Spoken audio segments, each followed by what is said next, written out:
Man, it's hard not to like Devin Haney. And like I said before on my channel, yeah, I've got my knocks on Devin Haney. Um, and it's not even really knocks, it's just jabs because he ain't got no power. So I take jabs at Devin Haney every now and then. Matter of fact, I probably take a few jabs at him in this video. But I like the kid. I like how he's moving. I like how he's been a little bit brash in this recent interview. Big talk from Devin Haney, already eyeballing 47. Let's talk about it. What up, YouTube? Big T.O. Heavy Bag Boxing TV, man. Get your goof ass in here.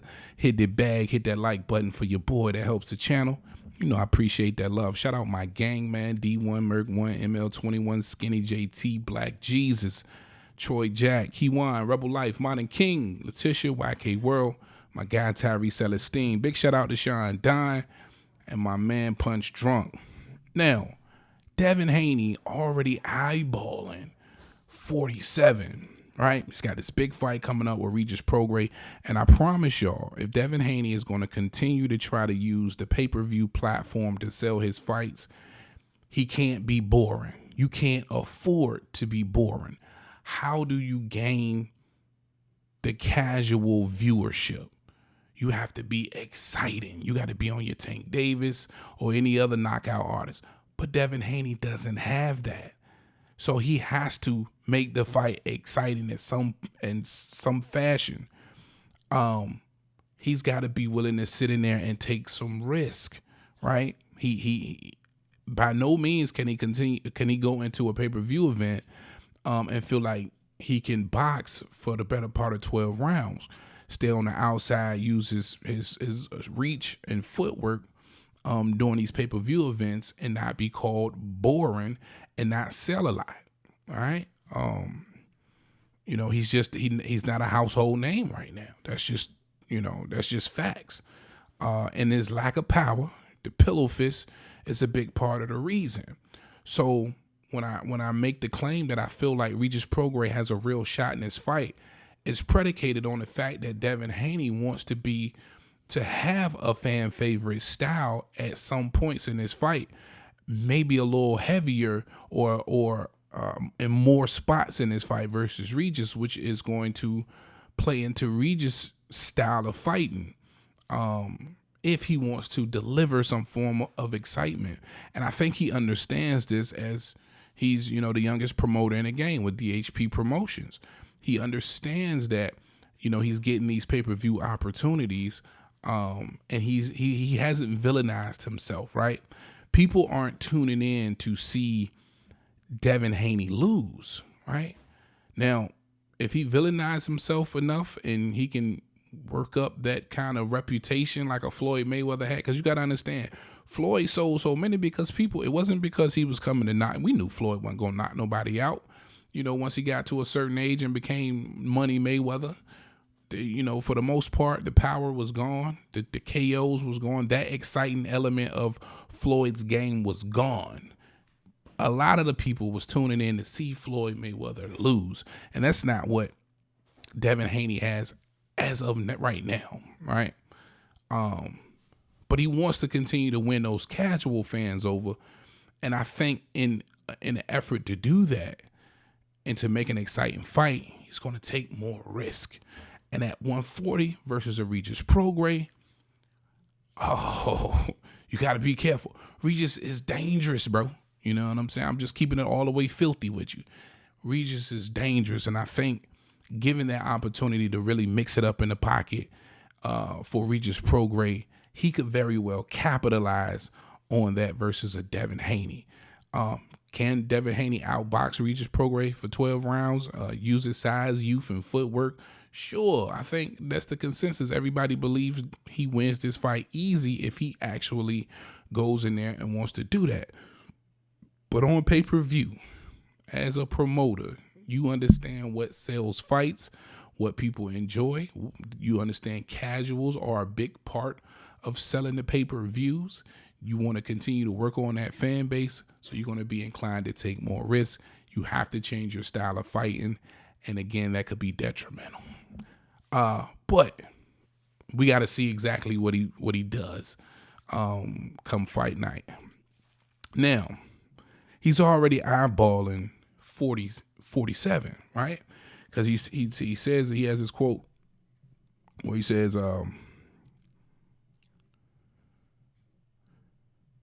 bear with me real quick. He says, quote, "I'm going to dominate him," meaning Regis Prograis, "and then put the welterweight division, and then the welterweight division will be put on notice," end quote from Devin Haney. Wow.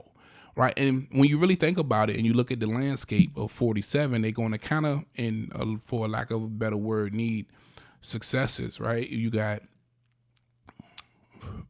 Bud Crawford, Earl Spence making their way out of the division for the most part.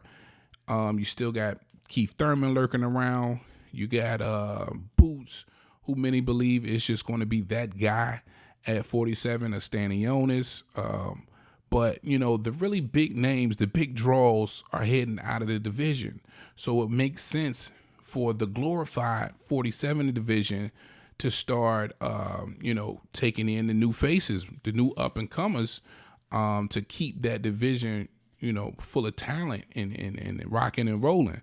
So I understand where Devin Haney's coming from. You know what I'm saying? Maybe he wants to take a crack at a title at 40. If he's successful, he becomes a two-weight division champion, and then sets his sights at 47. Just kind of right now making a statement that's kind of just looking past Devin Haney.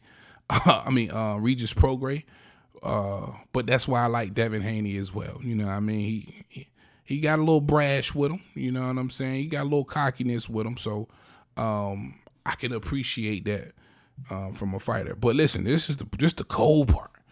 This is the part that threw me all the way off. My man Devin Haney say, he says, quote, "Regis is going to try and knock me out. That's exactly what I need him to be trying to do. This is what you do when you are the youngest promoter in boxing." He says, "I'm the real face of boxing. December 9th, legacy and money." Wow. My man says he's the real face of boxing.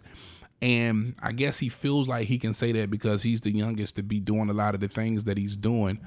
But at the end of the day, I think, and this, again, I like the kid, but it's not a lot of excitement to his fights, to be completely honest, even though I appreciate his style. I'm completely speaking from, the people I feel like make the event successful, which is the casuals. Me personally, I appreciate his style. You know what I mean? Do I like KOs? Yeah. But the sweet science, I'm a huge fan of it. I'm not missing no Devin Haney fights for sure. But a lot of people will. And that has a lot to do with his style.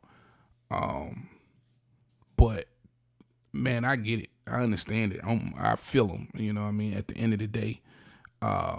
But to call yourself the real face of boxing, people got to actually know who you are. You got to actually turn in some real good numbers. Maybe he's on his way. Maybe he can get to the point where he's villainized and people want to pay to see him lose. But until then, I can't agree with that statement.